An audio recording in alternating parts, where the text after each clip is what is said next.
Dans la vidéo du jour, on va voir comment passer une rentrée sereine. Coucou la compagnie, c'est Clémence de l'Odyssée à Petits Pas. Je suis ravie de vous retrouver après quelques semaines d'absence. J'espère que vous avez passé un bel été, que vous avez pu profiter de vos enfants et prendre un petit peu de temps pour vous aussi quand même. De notre côté, les vacances furent chaudes, ensoleillées et ressourçantes. Et oui, 15 jours en Corse cette année, c'était vraiment définitivement la meilleure idée qu'on ait eue depuis très longtemps. Aujourd'hui, on va parler de ce qui nous pend au bout du nez. J'ai nommé la rentrée. Et oui, parce que c'est pas le tout de passer un bel été, d'avoir des beaux souvenirs, de s'être reposé. Il serait de bon ton de ne pas perdre le bénéfice de tout cela le 2 septembre à 19h37. Alors, pour passer une rentrée sereine, on va dire, et la plus apaisée possible et la plus fluide possible, je vais vous partager ce que je fais avant la rentrée pour gagner en confort de vie et alléger la charge mentale des premiers jours de septembre où il faut remettre toute la machine en route, où il faut reprendre toutes nos routines et réacclimater nos enfants à cette forme de normes.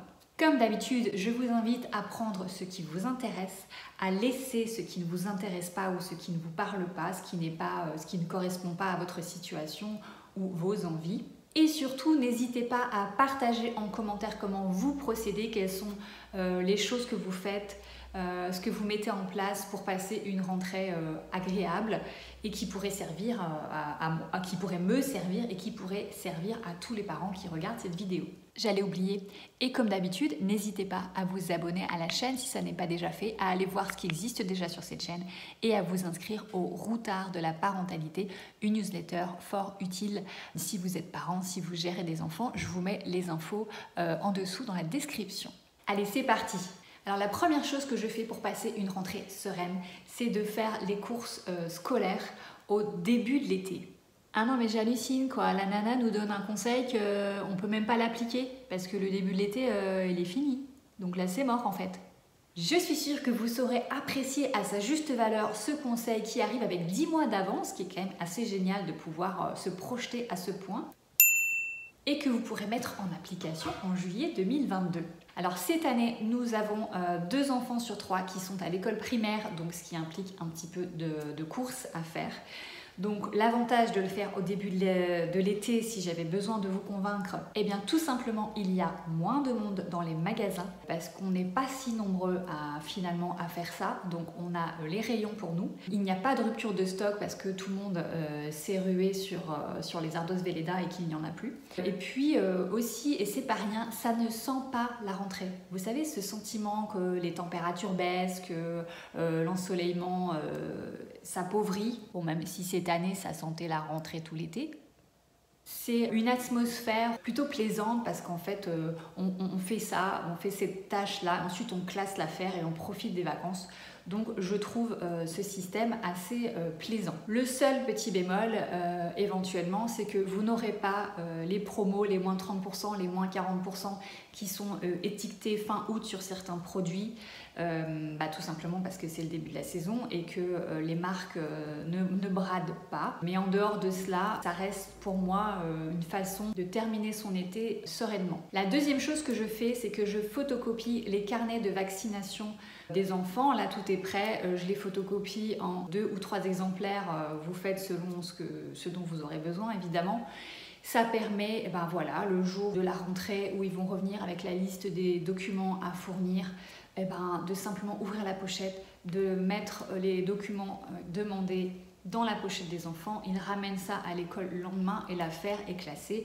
Vous n'avez pas à exhumer le carnet de santé, à trouver une photocopieuse, à demander à votre conjoint de le faire, à récupérer cette photocopie. Bref, tout est fait et c'est réglé. En troisième point, et pour les mêmes raisons, je vous invite à faire vos demandes de documents dès maintenant, enfin je veux dire avant la rentrée. Moi j'ai demandé déjà les attestations d'assurance scolaire, éventuellement les responsabilités civiles, parce que tous les débuts d'année, on le sait très bien, ils nous demandent à chaque fois les mêmes papiers.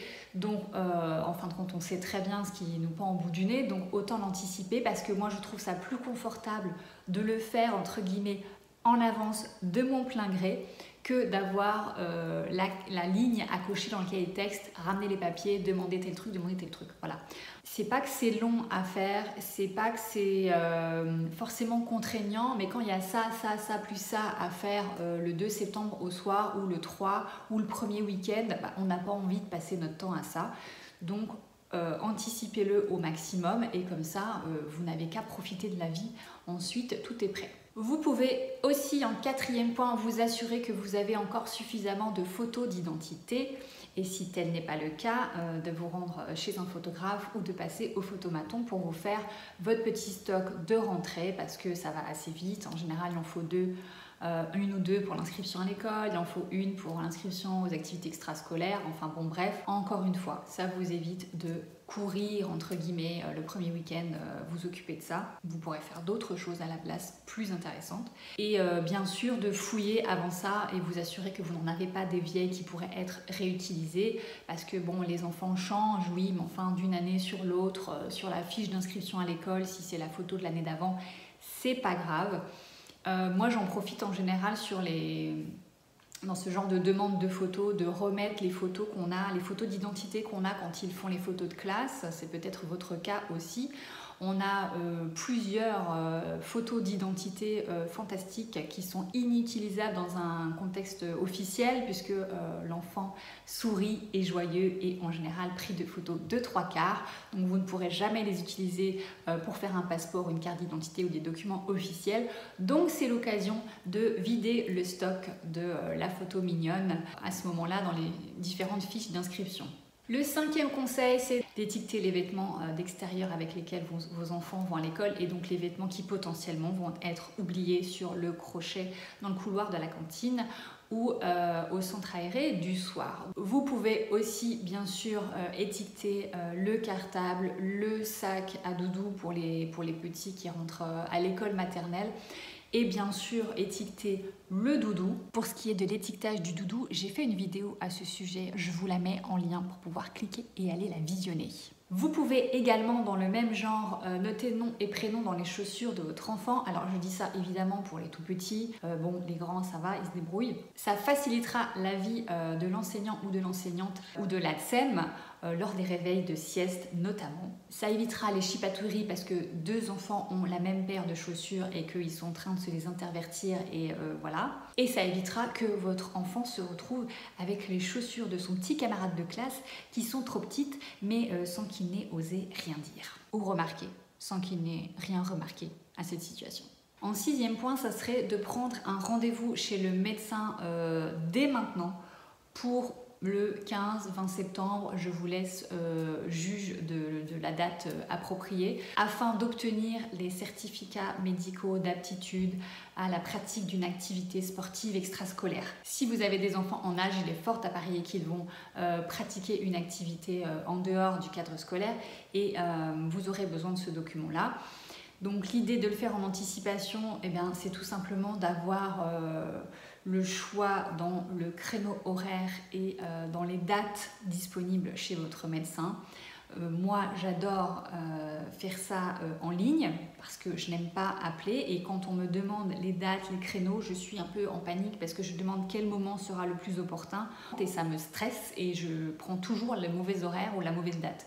Donc là, vous faites ça en anticipé. Vous allez, si votre médecin a cette fonction-là, si vous pouvez le faire avec votre médecin, vous prenez le rendez-vous en ligne, vous avez le calendrier, des dates disponibles et des créneaux horaires disponibles et vous vous placez à l'endroit parfait pour vous et vous n'avez pas à prendre un rendez-vous qui ne vous convient pas vraiment, mais à un moment donné, la date où il faut rendre le document approche et vous n'avez plus trop le choix. Moi, clairement, là, vous me trouvez chez mon médecin un mercredi à peu près dans le 15 et 20 septembre sur le créneau 9h30. C'est pas trop tôt. Le médecin n'a pas eu encore le temps de prendre du retard dans ses rendez-vous. Je serai sortie à 10h, 10h15 tout au plus. Et l'affaire sera classée aussi. Voilà, chers parents, ce que je voulais vous partager avec vous et je vous garantis que si vous avez déjà fait les 6 points que je viens d'aborder avant même le 2 septembre, avant que la cloche de l'école sonne, je vous garantis plus de sérénité, des soirées plus zen, un espèce de sentiment, alors fierté, bon on va pas exagérer, hein, c'est pas non plus incroyable ce qu'on fait là, mais au moins vous avez l'esprit plus libre. Vous serez aussi plus disponible pour vos enfants le ou les premiers soirs ou le premier week-end parce que vous n'aurez pas tout ça à gérer et vous n'aurez plus ça dans la tête depuis un petit moment. Et puis aussi, c'est non négligeable, vous serez tout simplement plus disponible pour vous-même ou pour votre couple si vous êtes en couple pour les soirées une fois que les enfants sont couchés. Vous n'aurez pas justement à vous demander... C'est chez qui déjà les attestations d'assurance scolaire? C'est l'assurance de la maison ou non? On n'avait pas pris ça avec la banque? Avec un autre assurance? Oh, je sais plus. Tu pourrais regarder, tu pourrais les appeler demain? Ah, tu veux que moi je gère ça et j'envoie un mail? C'est bon, déjà je les amène chez le médecin pour les certificats, c'est bon, chacun sa part. Tout cela n'arrivera pas, tous les papiers seront prêts ou presque. L'affaire est pratiquement déjà classée avant de démarrer. J'espère que ce contenu aura pu vous être utile. N'oubliez pas de vous abonner si ça n'est pas déjà fait pour ne pas manquer les prochaines vidéos.